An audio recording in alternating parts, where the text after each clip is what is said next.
they say, well, that's the false positive rate. Well, that might be very low.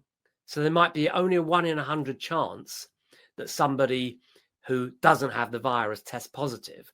And people then confuse that that conditional probability with the probability that they have or have not got the virus. So they will say, right, well, if you test positive, if there's only a 1% chance that you're going to test positive, you haven't got the virus, they'll assume if you test positive, it's 99% certain that you've got the virus. And that's a fundamental misunderstanding, because it's not taking account of what we call the prior probability, how many people actually in the population, what's the probability that you start with that someone has the virus. If the virus is only present in, let's say, 1 in 1,000 people,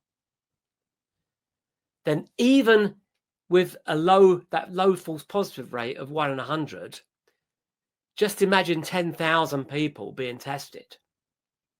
Well, if only 1 in 1,000 has the virus, you might expect that 10 genuinely have the virus out of the 10,000. But how many of the other ones, the 9,990 who don't have the virus, how many of them are going to test positive? Well, 1%.